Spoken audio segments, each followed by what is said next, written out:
Is US President Joe Biden about to quit the November election campaign and blame that decision on a case of COVID he today said he'd just got? You know, it's all coming to a head now, and Biden looked beaten as he slowly and painfully dragged himself onto his plane to go home. Now, this COVID news comes after Biden was reportedly told on the weekend to drop out by Chuck Schumer, the leader of the Democrats in the US Senate, and also by the Democrats' House leader. 20 Democrat congressmen have publicly told him to quit. There's now newspaper reports breaking that he's now more open to discussions on this. And no wonder. You take his latest big speech, another disaster, couldn't even read the teleprompter without losing his train of thought. We're going to build 2 million affordable homes and cap rent increases of 5% a year so corporate landlords can't gouge. Anyway, I don't want to get going. I'm going to get very upset. It'll save taxpayers just what I did on the first round on dealing with Medicare. It saves the taxpayer $160 billion because they don't have to pay these exorbitant prices to these anyway. Now, Biden keeps saying he won't quit. There's no real way to force him. But with all the pressures on him now, has he got his excuse to quit, at least with some dignity? Oh, it's COVID. It's not because I'm senile. And what a coincidence. Yesterday, in fact, he said he'd drop out of the race if his doctors told him to. Is there anything that you would look to, you personally, not anybody else, not other pundits, not even perhaps family members, that you would look to say, if I see that, I will reevaluate? If there had some medical condition that emerged, if the doctors came to me and said, you got this problem, that problem. And the very next day, he says he's got COVID. Joining me is Sean Spicer, who was Donald Trump's first White House spokesman as president. Sean Spicer, thank you so much for joining us. The pressure on Joe Biden to quit now, it's just immense. His public appearances are terrible. His colleagues are abandoning him. Donors are closing their wallets. Now, I know you've made this point many times. No one in the party can now make him quit. He won the nomination vote. But do you still think he'll hang on, or will now he finally give up? For the last several months, I've said unequivocally he will be the nominee, and it's only Joe Biden that can determine his fate and his outcome. These delegates are his and his alone to do what he wants to. And once he becomes the nominee, similarly, it would be all about him to decide whether or not to relinquish the nomination and figure out how to go forward. About 5 hours, I started to think for the first time that there might be something to this.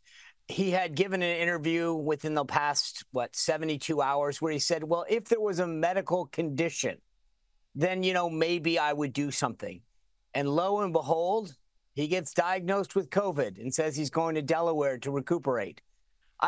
I don't know, but I have been resisting these calls that they're going to replace him for the aforementioned reasons, that it wasn't anyone's call but his. But every once in a while, there's an off-ramp. And I looked at it in my own career when I was in the White House with Donald Trump, and there's days when I said, hey, I got the off-ramp. God's giving me one to say, take it. Is God giving Joe Biden that off-ramp right now? I hope not. I want him to stay the nominee. And I actually think that it's foolish for Republicans to hope that he's not the nominee for a variety of reasons. But I will tell you, for the first time, I actually am second-guessing my own analysis on this and wondering if this is the exit ramp, because you combine what I just said with the fact that the DNC told their delegates today that this virtual roll call that they are going to do is getting pushed back. That gives Biden even more time to formulate some off-ramp excuse why he's dropping out and handing the baton over. Well, don't forget, a proud man would rather quit because COVID got him than quit because he's going gaga. That's a far better face-saving excuse, I have to say. Meanwhile, of course, well, the world can see Donald Trump's getting stronger and stronger. You've had 2 of the 4 legal cases launched by Democrat prosecutors to try to put him in jail. They've now been thrown out or crippled by judges over the past week or two. The Republicans are united behind him. The polls are for him. He's looked invincible after being shot on Saturday. Even the Teamsters Union spoke for him at the Republican convention, which has had many powerful speakers, Sean. And today I was blown away. I thought this was a big moment. The relatives of the 13 American soldiers killed during his disastrous withdrawal from Afghanistan, like their mother-in-law of a woman, a soldier, a sergeant. Have a look. She was killed at Abbey Gate in Afghanistan alongside 12 of her brothers and sister-in-arms. While Joe Biden has refused to recognize their sacrifice, Donald Trump spent 6 hours in Bedminster with us. And for the first time since Nicole's death, I felt I wasn't alone in my grief. And these are families furious that Joe Biden in his debate with Trump claimed that no soldiers died under his watch. So these parents read out the names of all 13 of the ones that died in that Afghan retreat, with the crowd repeating those names. Here's just some of it. Dylan Marola.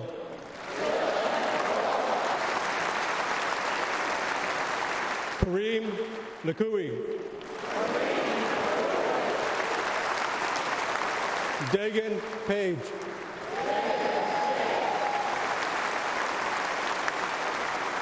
Johanny Pitardo.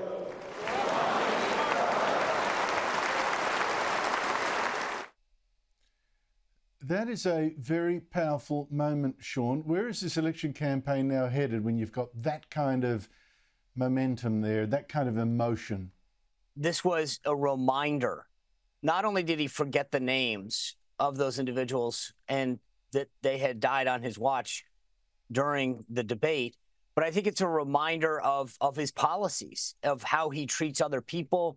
I mean, it was a multifaceted issue up there on the stage, if you will. It reminded people of the failed withdrawal. It reminded people of how he treats people who have served this country. It reminded people, did he just forget? Was there a mental acuity issue? But this reinforces the narrative about Joe Biden on a multitude of fronts that is not good for the campaign. And this goes back to the first comments I made, Andrew, which is, for the first time, I am actually worried that he is going to voluntarily step aside. And you know, from our conversations every week, I have been resistant to those calls saying that Joe Biden is defiant. He wants a legacy, blah, blah, blah, blah, blah. I think that he is sitting in Rehoboth with the First Lady, and they are trying to figure out what that off-ramp is. How can they hand this over to Kamala Harris in the most undisruptive way that maybe there isn't one, but I think that's what they're trying to figure out right now.